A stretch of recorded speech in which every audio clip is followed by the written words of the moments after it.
الحمد لله رب العالمين والصلاة والسلام على سيدنا محمد الأمين وعلى آله وصحبه والتابعين لهم بإحسان إلى يوم الدين. اللهم اجعل نياتنا خالصة لوجهك الكريم. يقول المؤلف رحمه الله: لما قلنا يجب الإيمان بالكتب وعددها 104 أشهر القرآن والتوراة والإنجيل والزبور. On a dit dans le hadith dit de Jibril, l'iman, la foi, c'est le fait de croire en Allah, à ses anges, à ses livres, à ses messagers, au jour dernier, à la prédestination du bien et du mal. Alors, lorsqu'on a parlé au sujet des livres, on a dit qu'il faut croire aux livres révélés, et les livres révélés sont au nombre de 104. Les plus célèbres, c'est Al-Qur'an, la Torah, l'Injil, l'Évangile, et c'est pas les évangiles, l'Évangile révélé à Jésus. Jésus le prophète, Jésus le messager, c'est lui qui a reçu, c'est pas un Dieu. Jésus alayhi salam, c'était un être humain. Allah l'a créé d'une mère sans père. Il mangeait, il buvait, il dormait, il sentait la fatigue, et voilà. Il allait faire ses besoins, il allait aux toilettes. C'est pas un Dieu. C'est pas un Dieu, celui qui mange, qui boit, qui dort, qui sent la fatigue, avoir soif, avoir faim. C'est pas un Dieu. Allah n'agrée pas qu'on adore une créature. Il faut adorer Allah le Créateur. Alors les livres révélés, lorsqu'on parle Al-Qur'an, Al-Tawrat, Al-Injil, on dit c'est l'expression de la parole divine. Pourquoi? Parce que la parole divine, c'est pas une langue arabe ou hébreu ou syriaque. Allah ne ressemble pas à ses créatures. Sa parole n'est pas comme la parole des créatures. Nous, on parle avec des voix et des lettres. La parole de Dieu, c'est pas des voix, c'est pas des lettres. Allah est vivant. Est-ce qu'il est vivant corps et âme? Non. Nous, on est vivant corps et âme. Allah est vivant, mais sans corps, sans âme. Nous, on voit avec un organe, on entend avec un os. Est-ce qu'Allah Ta'ala voit avec un organe en graisse? Est-ce qu'on dit Allah Ta'ala entend avec un os? Est-ce qu'on dit Allah parle avec une langue et des lèvres et des dents? Ma'adallah. Allah, rien n'est tel que lui. Allah n'est pas semblable à ses créatures. Alors, les livres révélés, qui sont en arabe, en hébreu, en syriaque, les livres révélés, c'est l'expression de la parole divine. La parole divine n'est pas comme notre parole. Nous parlons avec des langues et des voix, mais la parole de Dieu, c'est pas une langue, c'est pas des voix. Voilà. Il faut savoir que Allah est différent de ses créatures et la parole de Dieu n'est pas comme la parole des créatures. La parole de Dieu n'est pas créée, notre parole est créée. L'encre et les papiers, lorsqu'on écrit le Coran, avec des fois une écriture s'appelle nusakh. La plupart du Coran c'est écrit avec la lecture nusakh, une manière d'écrire. Il y a la lecture farsi, il y a l'écriture nusakh, l'écriture farsi, l'écriture sudus, le thuluth. Alors il y a plusieurs écritures. Et cette écriture avec l'encre est une chose créée. Les papiers, c'est une chose créée. La parole, l'attribut de Dieu n'est pas créé. Ma voix est créée. La parole de Dieu n'est pas créée. La parole de Dieu, c'est pas des langues, c'est pas des lettres et des voix. Il faut pas comparer Allah avec les créatures, puisque Allah a dit فَلَا تَضْرِبُوا لِلَّهِ الْأَمْثَالِ. إذن الله لا يشبه خلقه. كلامنا نحن مخلوق، كلام الله أزلي، الله أزلي، صفاته أزلية، نحن مخلوقون، صفاتنا حادثة. كتابتي وقولي وفعلي مخلوق، أما كلام الله غير مخلوق. صفة الله أزلية كما أنه أزلي. قال رحمه الله: ويجب الإيمان بالرسل. Il faut croire aux messagers. الأنبياء يجب الإيمان بهم. Et on a parlé encore de ça et on a dit que les prophètes sont immunisés contre la mécréance et les grands péchés et les petits péchés qui reflètent une bassesse avant la prophétie et après. Il n'y a pas un prophète qui était mécréant, puis après il est devenu musulman. Il n'y a pas un prophète qui faisait des grands péchés comme la fornication, comme le vol. Non, non, les prophètes, Allah les préserve de tout péché répugnant, de tout péché de bassesse de caractère, la perversité, les grands péchés. Les prophètes sont immunisés. Est-ce que c'est possible qu'un prophète tombe dans un petit péché qui ne reflète pas une bassesse? Oui, c'est possible. Beaucoup parmi les savants de l'islam ont dit oui, c'est possible qu'il tombe dans un petit péché qui ne reflète pas une bassesse, mais Allah Ta'ala lui révèle de se repentir avant que les gens le suivent.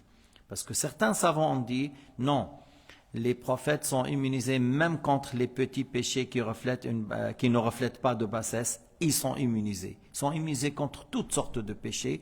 Et là, ils ont interprété au sujet de Adam, ce qui est rapporté au sujet de Daoud, ce qui est rapporté au sujet de Ayoub. Oui, mais ils ont dit non, ils sont immunisés. Et ils ont interprété. Mais pourquoi vous avez interprété? Parce que les textes, selon les règles de Ahl-Sunnah wal Jama'a, il faut les prendre selon l'apparence, sauf s'il y a une nécessité sauf s'il y a un argument rationnel, catégorique, ou un texte juste rapporté qui nécessite l'interprétation. Et quelle chose ici nécessite l'interprétation? Il y a une chose que eux ils ont dit, ces savants, ils ont dit parce que nous sommes ordonnés de suivre les prophètes. Si un prophète tombe dans un petit péché, alors on doit le suivre. Et est-ce que c'est valable de le suivre dans un petit péché?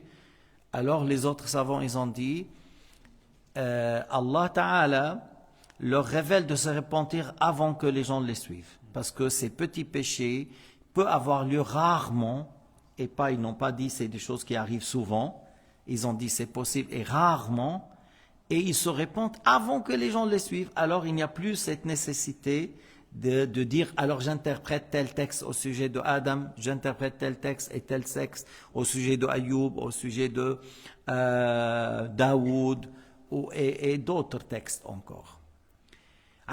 Mais le fait de dire voilà, il y a deux avis, et il y a deux avis parmi les imams de l'islam, et on a cité pour quelle chose certains ont dit ils sont immunisés contre tous les péchés, et d'autres ils ont dit non, les petits péchés qui ne reflètent pas une bassesse, alors c'est possible, et il y a les textes à ce sujet, il y a des versets, il y a des paroles prophétiques à ce sujet. Pourquoi les interpréter s'il n'y a pas un argument catégorique qui rend nécessaire l'interprétation. إذن في موضوع العصمة شو بدنا الوهابية بيقولوا يجوز عليهم الكبائر الوهابية وابن تيمية يقول إبراهيم كان كافر وشعيب كان كافر. Pour vous dire, Ibn Taymiyyah il attribue à Sayyidina Shu'aib que les mécréants avant, ils disent oui, même les Mujassima, ils attribuent oui, ils peuvent tomber dans des grands péchés. Nous, en Ahl-Sunnah, on ne dit pas ça. Ahl-Sunnah wal Jama'a, on dit ils sont immunisés contre la mécréance et les grands péchés et les petits qui reflètent une bassesse. Que ça veut dire petits reflètent une bassesse? C'est comme tu dis, des petits qui fait fuir. Des petits qui fait fuir de la personne. C'est comme le fait de dire, il regarde les femmes, et il a vu une femme qui est en train de se déshabiller. Alors là, il a cherché, il a pris un coin pour la voir. C'est un petit péché qui reflète une bassesse. Les prophètes ne font pas ça. Parce que ça, c'est une chose, ça montre bas de caractère et les gens n'acceptent pas de suivre quelqu'un comme ça. Alors les prophètes ne tombent pas dans des petits péchés qui reflètent une bassesse. Mais ce qu'il a eu de Daoud, de Adam, de Ayoub, c'est pas des petits péchés qui reflètent une bassesse. Que Adam il a mangé de l'arbre qu'Allah interdit, que Daoud alayhi salam a donné le jugement avant d'entendre de celui à qui on a fait la plainte contre lui, et que Ayoub est sorti de la ville avant d'avoir la permission de la part de Dieu Azza wa Jal, est sorti de la ville parce qu'ils n'ont pas cru. On ne dit pas que c'est des péchés qui reflètent une bassesse. Et ils se sont repentis immédiatement. Ils sont repentis, c'est-à-dire par révélation, Jonas s'est repenti, Daoud aussi et Adam aussi.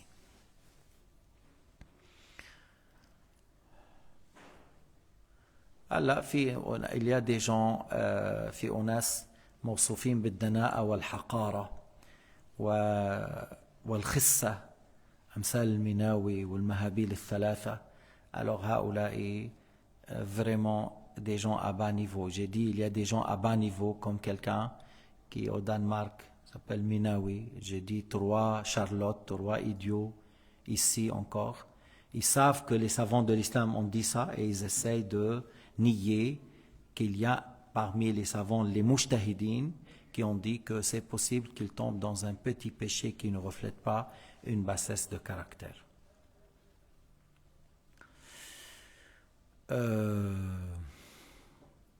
هلا ما الفرق بين النبي والرسول؟ قلنا الرسول إليه من أوحي إليه بشرع جديد، الرسول من أوحي إليه بشرع جديد، والنبي لم يوحى إليه بشرع جديد ولا بنسخ أحكام شرع حكم واحد من الشريعة التي قبله. Qu'est-ce qu'un prophète messager? Celui qui a reçu des nouvelles lois ou il a abrogé une loi de charia précédente, tandis que un prophète non messager, il n'abroge rien et il n'aura pas des nouvelles lois et il reçoit les mêmes lois de charia précédentes comme tous les anbiya de Bani Israël ont eu les mêmes lois révélées à Moussa et Haroun, les mêmes charia de Moussa et Haroun qui étaient dans la Torah jusqu'à Jésus. Jésus était un prophète messager.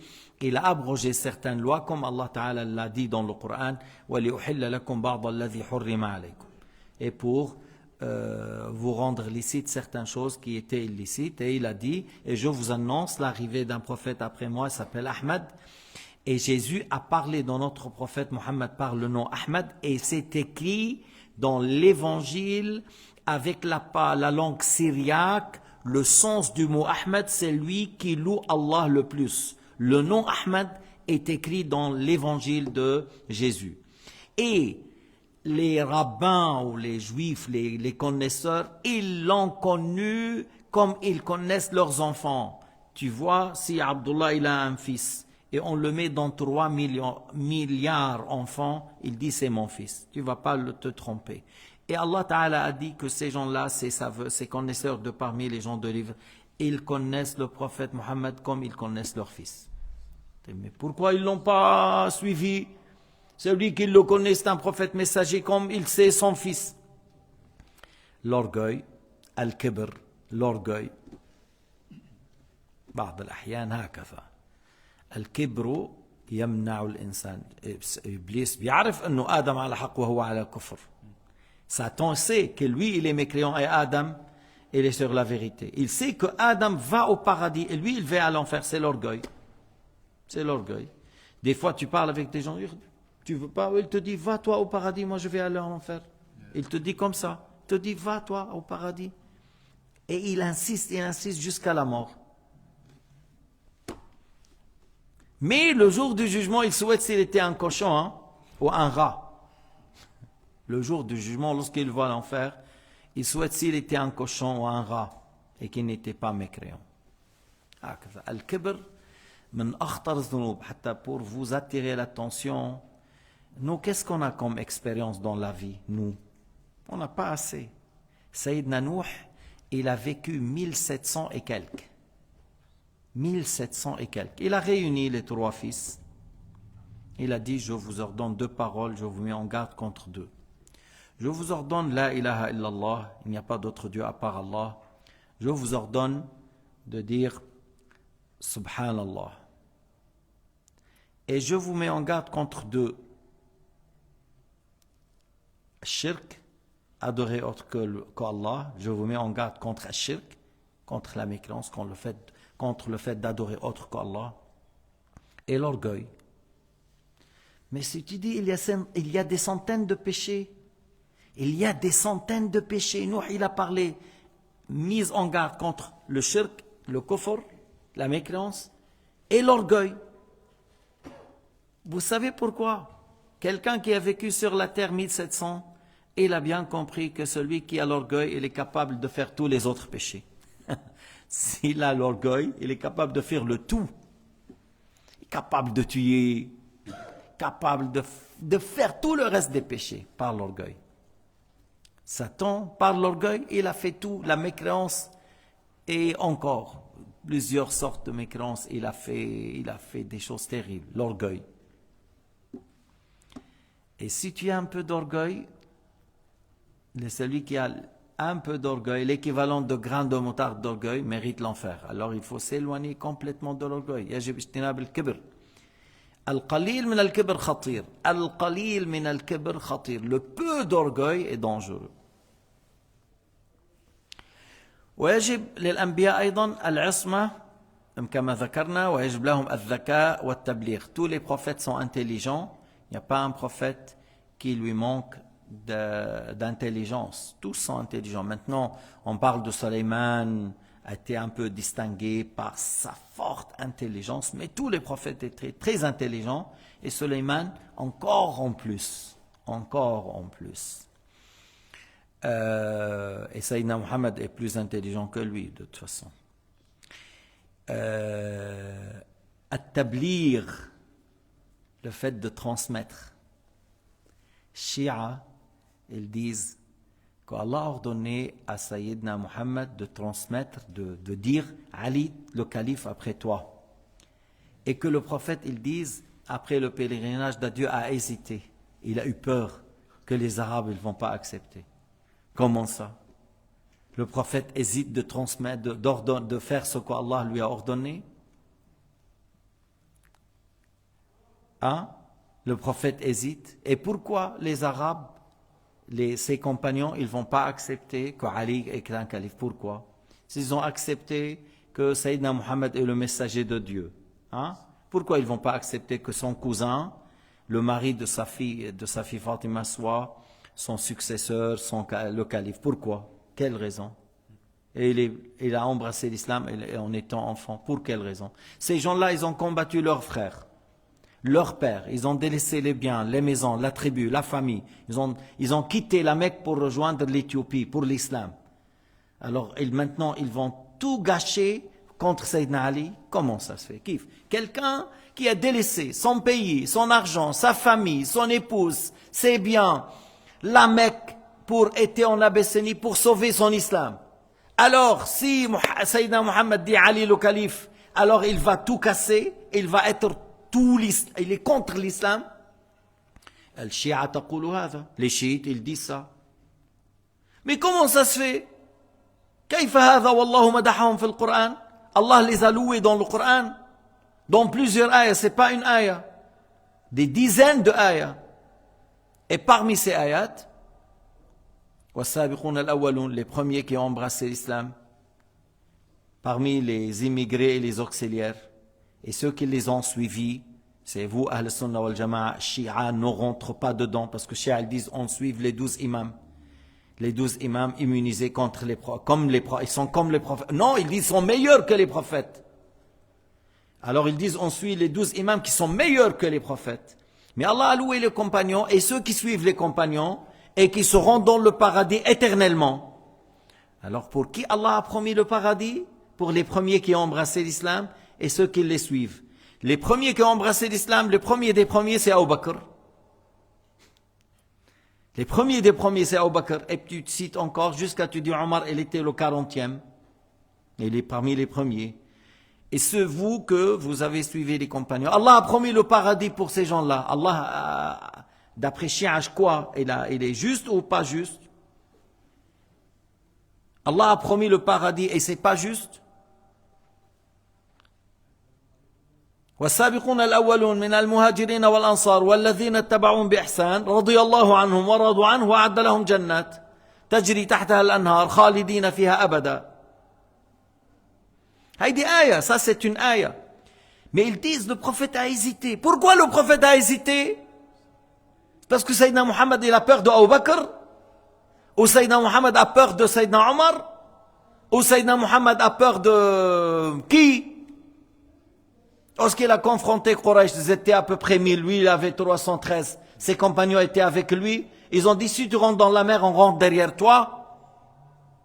قالوا لو خضت هذا البحر لخضناه معك ما تخلف منا رجل واحد آمنا بك وصدقناك وعلمنا أن ما جئت به هو الحق. Ils ont dit on a su ce que tu as amené, c'est la vérité. On t'a donné le pacte de te soutenir, on n'a pas peur de confronter l'ennemi. Nous sommes des gens courageux qui résistent dans la bataille. Tu vas voir de nous quelque chose qui réjouit les yeux demain. Alors ces gens-là, le prophète a peur d'eux, ceux qui disent à Sayyidina Muhammad telle parole. Mais vous vous rendez compte que Sayyidina Muhammad, après 23 ans, dans la da'wah, il y a 9 qui sont bien, tout le reste, ils ne sont pas bien.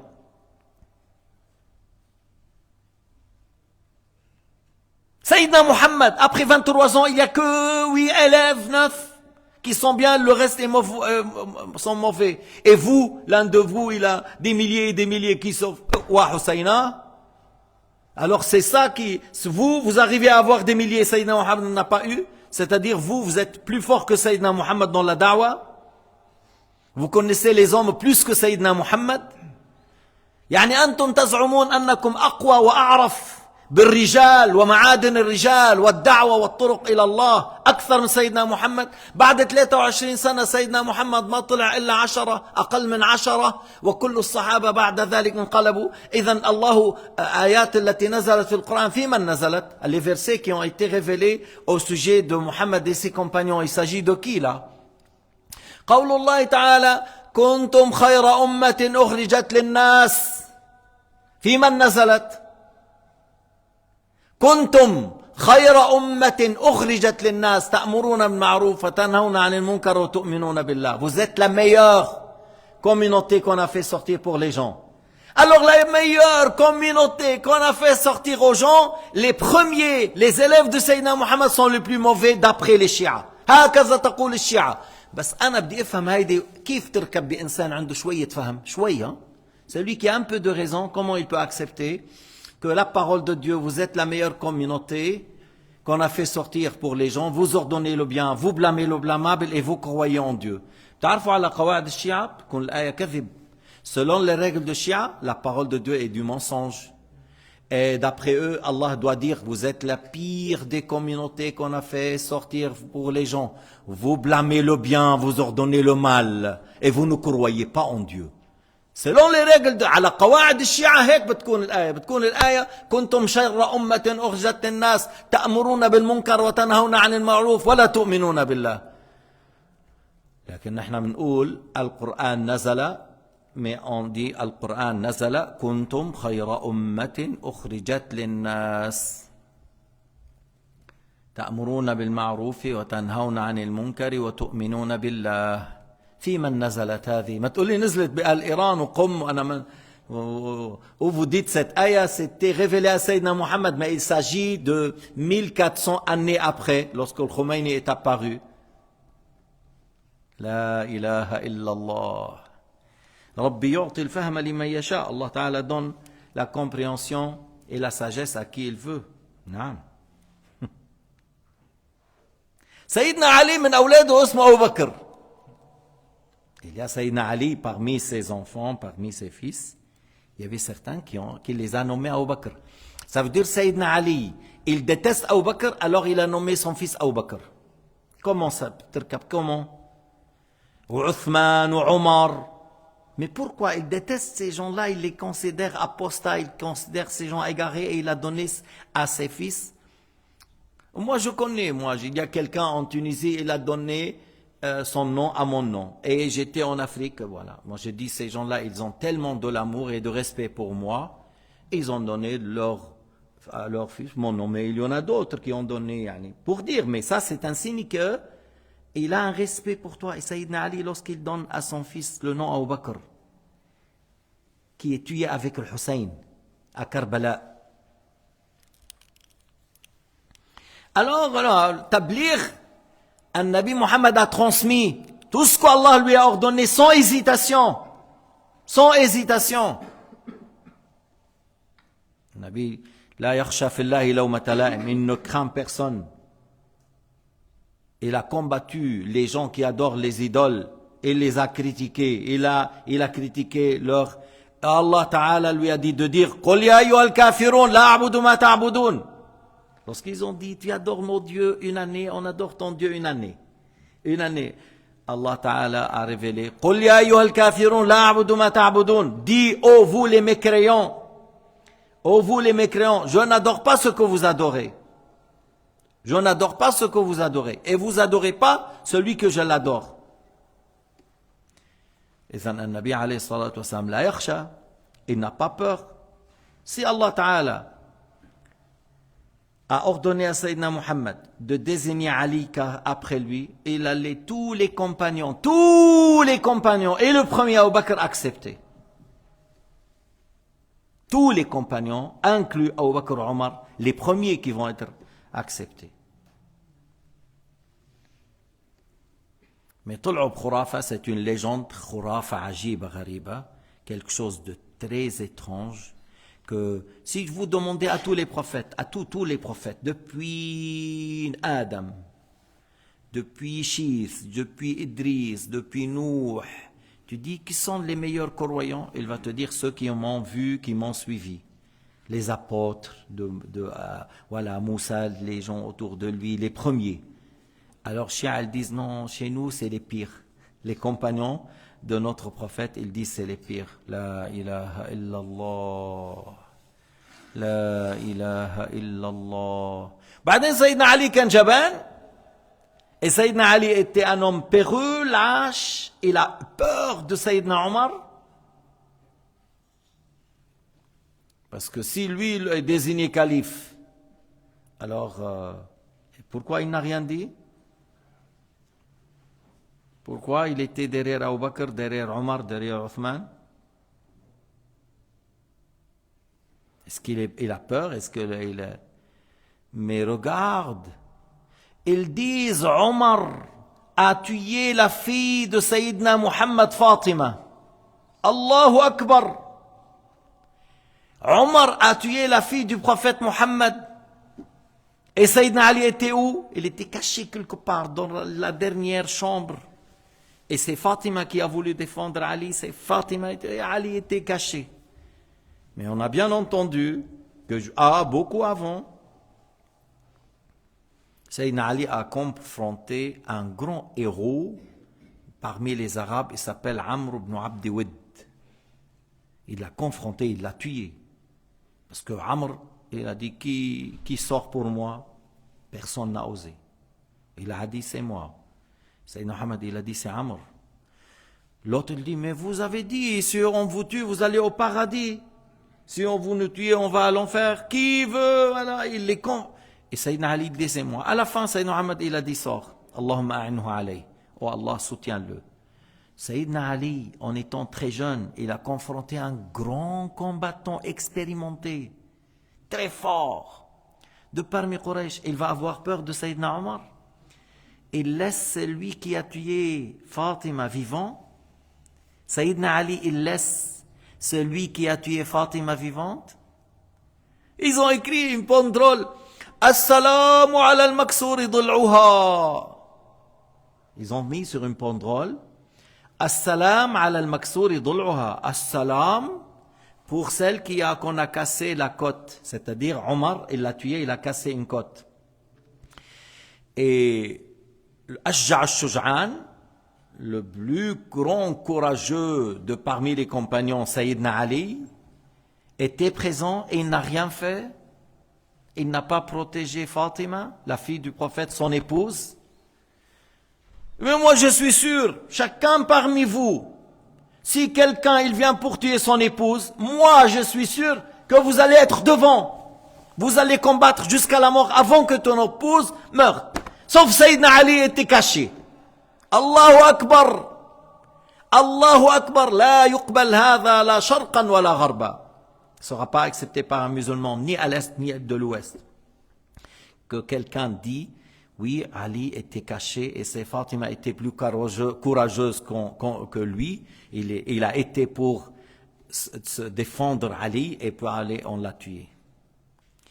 Et en plus, pour votre connaissance, la ma'loumat qu'on, parce que Sayyidina Ali avait de Fatima, Al-Hassan ou Al-Hussein, et il a eu Zainab encore, et il a eu Kulthum.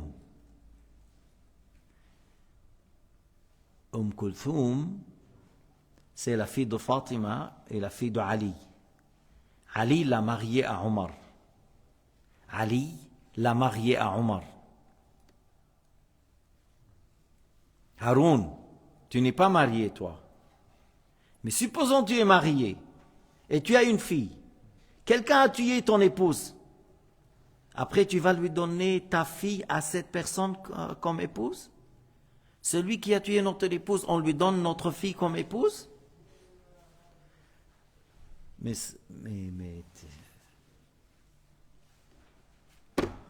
هكذا يقولون في إيران.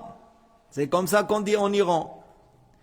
قال فاطمة التي قاومت أعتى الدكتاتوريات في العالم. J'ai eu un papier 30 ans en arrière. Ils disent Fatima, elle a lutté contre le grand dictature dans le monde. Ils visent Abu Bakr as-Siddiq, la'natullahi alayhim.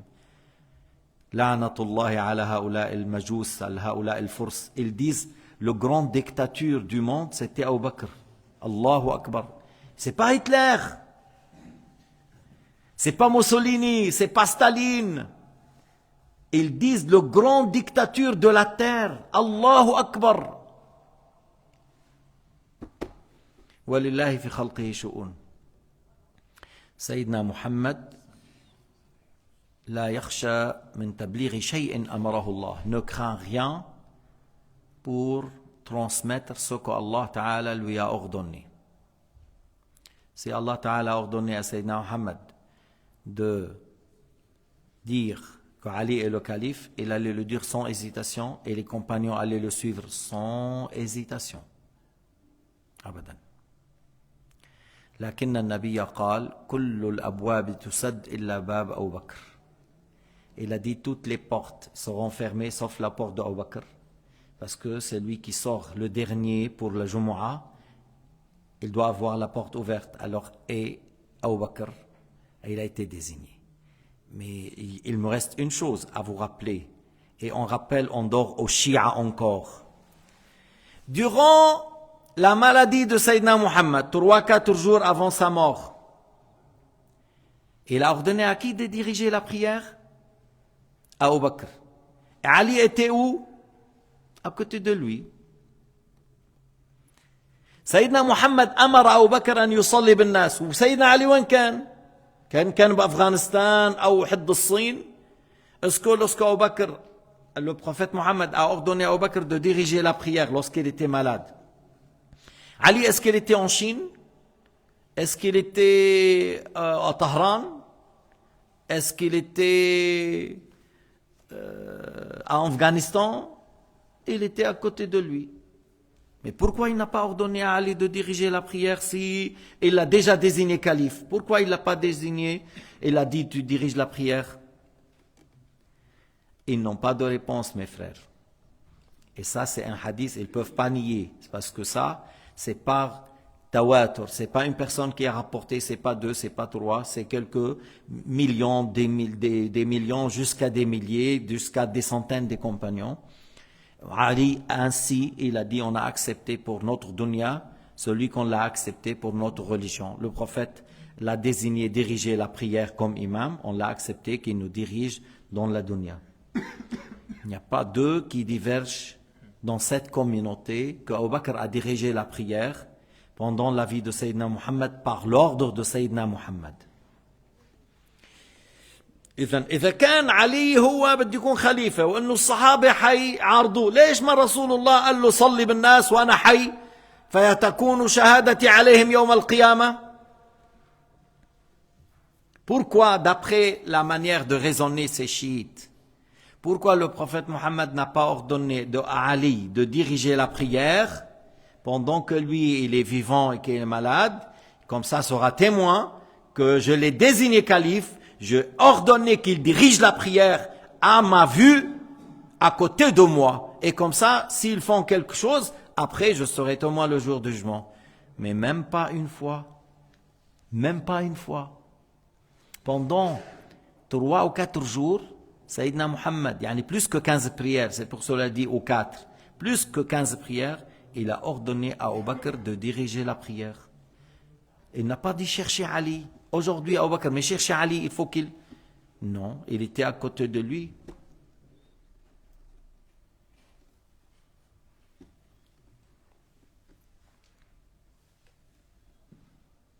ويدعون أن آل البيت يعلمون الغيب لا يعلم غل الغيب إلا الله. Ils prétendent que les 12 imams connaissent tout le ghaib. C'est Allah Ta'ala qui sait tout le ghaib. Nabi Muhammad et les 12 imams et les compagnons ne connaissent pas tout le ghaib. C'est Allah Ta'ala qui sait tout le ghaib. Il y a une secte qui se disent Ata'i. Ils disent Allah a donné à Sayyidina Muhammad le fait de savoir toutes choses. C'est-à-dire, vous dites que Sayyidina Muhammad, il sait qu'est-ce qui se passe dans la maison de chaque compagnon? Vous dites que Sayyidina Muhammad, il sait qu'est-ce qui se passe dans chaque compagnon, dans chaque maison de sa communauté? Ma'azallah, ma'azallah. La hawla wa la quwwata illa billah. Ils disent Ata'i. Il dit, c'est-à-dire Dieu a donné. C'est pas un attribut à lui, c'est Dieu qui a donné. C'est pas valable qu'une créature sait toute chose. C'est pas valable qu'une créature soit un créateur. C'est pas valable une créature, il entend tout, il voit tout. C'est pas valable. C'est des attributs de Allah Ta'ala, le créateur. Mais ils veulent exagérer, comme les chrétiens ont exagéré au sujet de Jésus. Ils ont dit c'est un Dieu. Ces gens-là, ils ont exagéré, ils ont dit il sait tout comme Allah. Ils disent comme Allah, mais Ata'i. Ils disent tout ce qu'Allah sait, le prophète Muhammad sait. Ça, c'est de la mécréance. Hada kufr. C'est de la mécréance. Celui qui dit ça, il n'est pas musulman.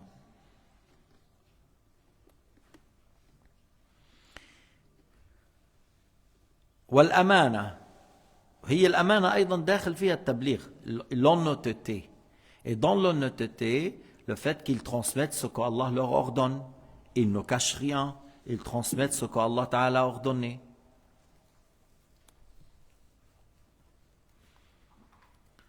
ويستحيل في حقه الكفر.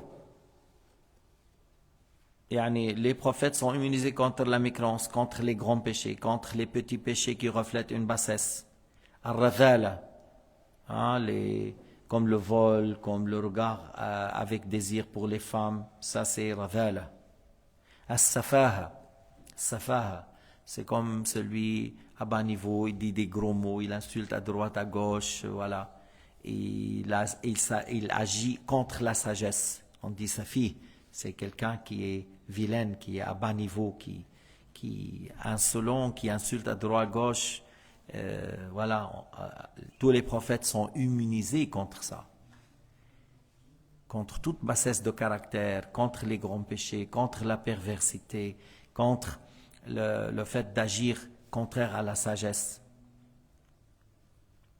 Et toute maladie qui est un obstacle entre eux et la da'wa, c'est-à-dire comme tu dis al-juzam wal-baras wa khuruj ad-dud, il y a la vitiligo, il y a les lèpres, il y a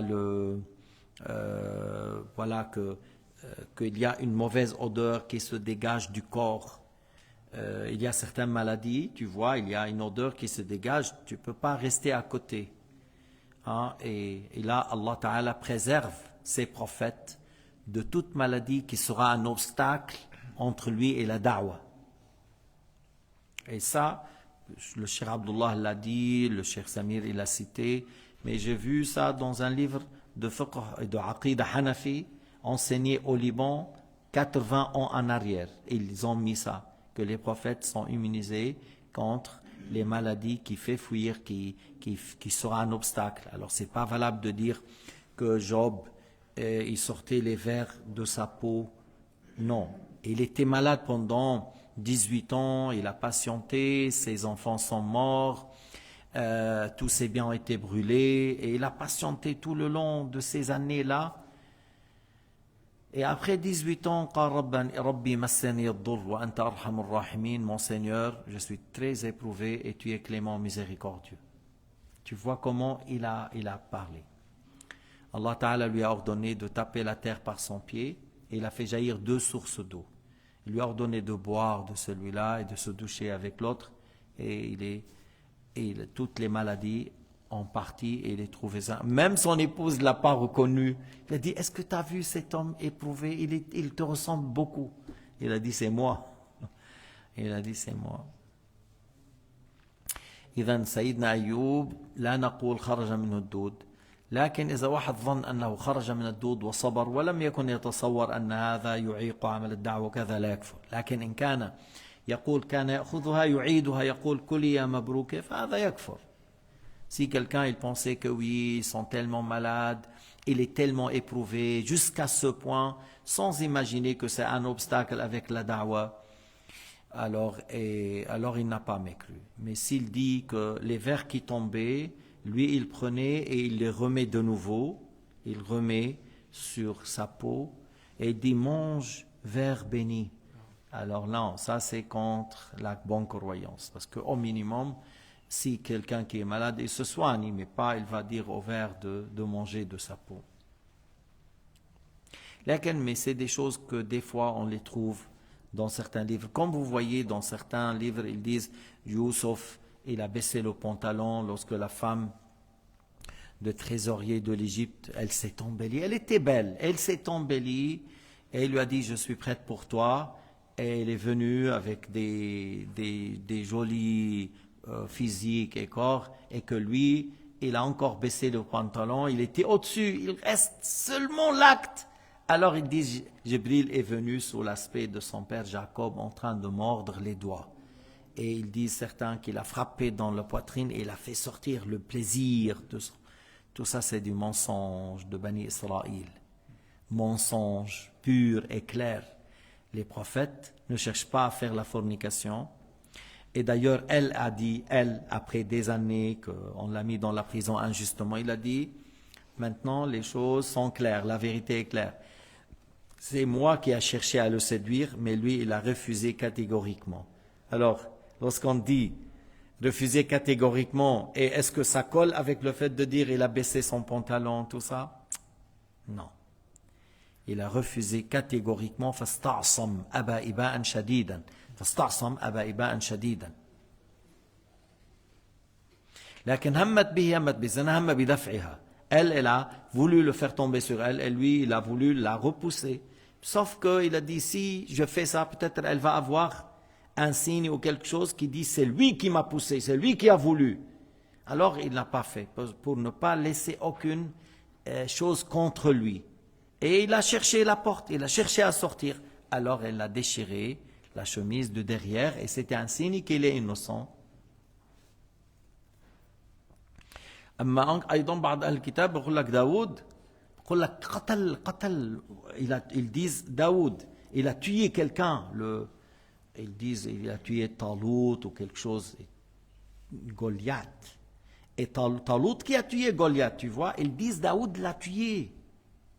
Ils disent à un certain moment Daoud criminel. Après ils disent Daoud encore il a cherché à tuer le commandant, il a pris son épouse. Ils parlent de Daoud, Dieu Latif, comme un homme sauvage, un homme criminel, un homme qui cherche les femmes, un homme. Mais non, c'est un prophète. هذا نبي كان إذا ذكر الله الطير والجبال تذكر الله معه. Lorsqu'il loue Dieu, les montagnes louent Dieu avec lui, les oiseaux louent Allah avec lui. Alors comment ils disent qu'il était criminel? Ils disent il a voulu tuer l'homme pour prendre son épouse. Tu vois, c'est-à-dire, pour te dire l'exemple, tu as vu une femme, waouh, très belle. Qu'est-ce que je fais? Je veux avoir cette femme. Bon, cherche-moi Haroun, quelqu'un qui est un tueur ici. Je vais lui donner un demi-million. Pourquoi? En affaire. Alors, on lui donne un demi-million. On le tue pour en prendre la femme. Seulement, ils disent, Daoud, il n'a pas payé. Il a dit à l'homme, combat devant At-Tabout. C'est lui qui combat devant le Tabout, le cercueil, ou une caisse là, il y a les affaires, les tablettes de Taurat, il y avait certaines affaires de Moussa. Celui qui combat devant, il ne doit pas reculer. Victoire ou la mort. Victoire ou la mort. La première fois, il n'est pas mort, mais après, jusqu'à il est mort. Et après, ils disent, Daoud a pris son épouse. Qui accepte ça? Les gens à bas niveau, aujourd'hui, s'ils entendent que quelqu'un a fait ça, ils fuient de lui. Ils disent, mais ça va pas ta tête là? Il a tué son ami pour prendre son épouse. Alors comment on attribue à Daoud qu'il a tué le commandant pour prendre la femme? C'est du mensonge. Mais c'est écrit dans certains livres, parce que certains osent rapporter ce que Bani Israël disent. Mais non, on rapporte s'il ne contredit pas le Coran. On rapporte s'il ne contredit pas la Sunna. On rapporte ce qui ne contredit pas de ce qu'on a appris, que les prophètes sont immunisés contre la mécréance et la perversité et l'injustice avant d'être prophète ou après. Alors ça, c'est une histoire, il ne faut pas l'accepter. هذه قصة لا يجوز أن تروى. ومن يعتقد أن نبي الله داود أراد أن يقتل مقدم الوزير، أراد فقط أن يقتل قائد الجيش ليأخذ امرأته، يكفر بالله. أو الذي يقول أن لوط شرب الخمر وزنى بابنتيه، ou ceux qui disent Lot a bu de l'alcool, il a fait l'inceste avec les deux filles, et ils ont tombé enceintes de leur père. Mais les gens de livre, ils disent comme ça. Dans leur livre encore, les gens de livre, ils disent, un prophète était dans la visite d'un autre prophète. Ils disent comme ça, histoire, un prophète, visite d'un autre prophète. Alors, en parlant de telle chose, ils disent, c'est haram. Ils disent, non, j'ai reçu que c'est pas haram. L'autre, il dit, non, j'ai reçu la révélation que c'est devenu halal. Alors l'autre, il a cru, il a reçu, alors il a fait. Lorsqu'il a fait, il était puni. Ils disent, Allah l'a puni. Après l'autre, il a regretté, qu'est-ce que j'ai... Mais c'est quoi cette histoire? Un prophète visite un ment sur l'autre. Et lorsqu'il fait, l'autre, on prend sa parole qu'il a reçue, que c'est halal, on dit, Dieu Allah l'a puni. Mais c'est quoi cette histoire-là? Mensonge, ou dire Allah a puni quelqu'un après qu'il a entendu, qu'il a reçu, qu'il a révélation, que c'est devenu halal. Pourquoi il va être puni? Mais c'est dans leur écriture. Et moi, des fois, بعض الأحيان بفكر لما بيركوا مثل هذه القصص إنه نبي كذب على نبي، أو بيقول نبي حاول قتل فلان ليأخذ مرته، أو فلان نام مع بنته. هل يريدون أن يهونوا على الناس الفسق والفجور والمعاصي؟ Est-ce qu'ils veulent par ça rendre la perversité, la fornication, les péchés, la criminalité quelque chose de simple, parce que les grands prophètes ont fait, alors et vous? Si le grand prophète en fait, Allah leur a pardonné, allez-y. C'est comme ils veulent encourager les gens à aller dans le haram et dans les péchés et la perversité. Et c'est pas juste. La science de l'islam, c'est par le fait de l'apprendre bouche-oreille. Tu ne vas pas prendre un livre tout seul et tu vas lire. Tout seul, tu prends un livre et tu lis. Et si tu as mal compris, déjà, j'ai vu beaucoup de gens qui ont mal compris. Beaucoup. Dans l'histoire de Daoud, j'ai vu des gens. Dans l'histoire de Youssef, j'ai vu des gens. Dans beaucoup de gens qui j'ai vu qu'ils ont mal compris, qu'ils ont pris de certains livres qui ne sont pas des livres vérifiés justes. Il y a beaucoup de fautes dedans. Al-ilm la yu'khadh min al-kutub, innama min afwah al-ulama. ما فيك تاخذ انت العلم من الكتاب. في اخطاء خطيره في بعض التفاسير اصلا بيقول لك وقيل بعدين بيقول لك والقول الصحيح كذا. Certains tafsirs, certains exégèses du Coran, ils te disent ça a été dit. C'est des paroles très faux ou délégalement. Ils te disent ça a été dit. Après ils te disent, à la fin ils te disent tout ça c'est faux, la vie juste c'est ça. Mais eux à l'époque ils faisaient ces livres pour que des savants le lisent. Et après nous, on imprime et on donne à tout le monde. Et il y a des gens qui n'ont pas appris la science de base et ils veulent lire dans les grands tafsirs. Il n'a pas appris la base. Il n'a pas les 3 sortes de mécréance. Il ne connaît pas les 13 attributs de Dieu. Il ne sait pas que ça veut dire mukallaf. بعض الأشخاص ما بيعرف أقسام الكفر، ما بيعرف الصفات 13. أقسام الكفر 3 ما بيعرفها. والصفات 13 ما بيعرفها. وعصمة الأنبياء ما بيعرف. وما بيعرف من هو المكلف، بده يقرأ بالكتب المطولة. Et il veut lire dans les grands livres. Et la science de base n'a pas. Tu sais, c'est comme celui qui veut construire le tower de 300 étages en commençant par le dernier. Comment? Sauf si tu ramènes des grands diables très forts, il te prend le premier, tu fais le deuxième, il prend, et tu fais... Et ça va être dur après de faire les bases à la fin. كيف بدك تبني أنت الطابق 100 وبعد ما بلشت بالأول؟ لذلك العلماء بيقولوا أول واجب على الإنسان معرفة لله باستقامة. Les savants de l'islam ont dit la première chose qu'on doit connaître, c'est connaître Allah subhanahu wa ta'ala. بعدين بيحكوا بعلم الدين الضروري. Ils parlent de la science de base. من لم يعلم ذا فليسأل من لم يجد معلما فليرحل. En parlant de la science obligatoire, la science de base, c'est lui qui ne l'a pas connu, qu'il pose la question, qui a la science de base qu'il me donne. S'il ne trouve, qu'il voyage pour l'apprendre. S'il n'a pas trouvé la science de base dans la ville, qu'il voyage pour apprendre. Tu ne vas pas rester chez toi, tu n'as pas la science de base.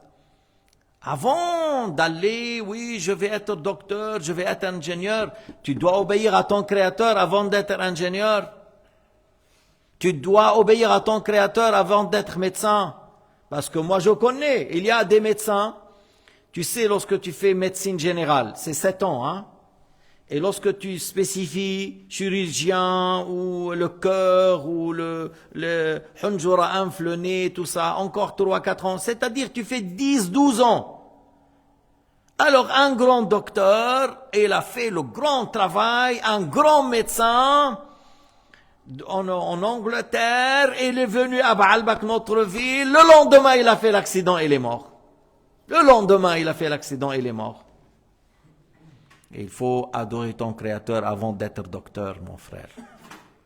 Parce que des fois, tu passes 30 ans, tu n'auras pas un jour pour exercer ton métier, un jour.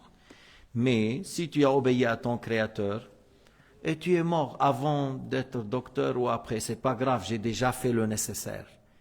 J'ai su qu'Allah m'a créé pour qu'il m'ordonne de l'adorer, je l'ai fait. بدك تعبد رب العالمين من وقت البلوغ إلى الممات. إذا أنت كنت دكتور ولا مهندس قبل وبعد، بس أنا بأي حال بدي يكون مستعد للموت. أما عم بحكي أحكي لكم القصة، واحد دكتور درس طب وجراح وقصة كبيرة، ما صار له يوم أو يومين وصل على المدينة والزلمة بالدكتور وبده يعمل أكسيدون بالسيارة ومات، عمل حادث سيارة ومات. Un autre, un jour, on distribue les brevets, les diplômes. Les diplômes. Mine, c'est le fils d'un docteur, le Jamia al-Arabiya, le fils d'un docteur. Il a été pour chercher son diplôme. Et nous, à l'époque, là, on avait on lance les bombes comme on lance les bonbons. Ah, tout bord, les bombes, là, se lancent là. Et il a eu une bombe et il est mort. Il est dans la route de prendre son diplôme. Après 4 ou 5 ans d'études, une bombe et il est mort. Mais, إذن, tu dois apprendre. أنت أول شيء تقوم بما لله عليك ثم بعد ذلك تقول ماذا أحتاج أنا وأهلي. Tu fais tout d'abord ce que tu dois vis-à-vis de ton Seigneur, de ton Créateur, et après tu dis maintenant, une fois que j'ai fait l'heure de mon Créateur, j'ai la science, j'ai la base, j'ai fait ma prière, voilà, après je fais maintenant 1 heure pour moi, 1 heure pour ma famille. ساعة لربك وساعة لنفسك, 1 heure pour ton Seigneur, 1 heure pour toi, 1 heure pour ta famille. Mais هيك, il y a ça. Alors, mais مش مثل بعض الناس ساعة لإلي وساعة لأولادي وساعة للهو واللعب وساعة للمال وللدنيا. يعني il y a des gens, il n'y a pas 1 heure pour Allah. Il y a l'heure pour lui, il y a l'heure pour les enfants, il y a l'heure pour jouer, il y a l'heure pour manger, il y a l'heure pour s'amuser, il y a l'heure pour... Mais il n'y a pas 1 heure pour Allah Ta'ala. Là, il est allé loin dans la perte du temps. راح كتير بعيد. راح كتير بعيد. قدر, la leçon de samedi, le bonheur. قدر, voilà. Il a eu le doctorat, l'argent, la célébrité, le bien, okay. Tu peux tenir l'âge de 33 ans sans jamais vieillir. Tu peux tenir la bonne santé. Tu n'as pas besoin d'assurance maladie, rien du tout. Tu peux avoir toujours la bonne santé. Non. Alors tu ne peux pas tenir la jeunesse. Tu ne peux pas tenir la bonne santé. Tu ne peux pas tenir la vie. ما فيك تمنع نفسك من أن تشيخ ولا تستطيع أن تمنع نفسك من المرض ولا تستطيع أن تحمي نفسك من الموت. عن أي سعادة عم تحكي؟ De quel bonheur tu parles? De quel bonheur tu parles? Tu ne peux pas maintenir la jeunesse, ni la bonne santé, ni la mort. Tu ne peux pas l'empêcher. Tu ne peux pas le repousser.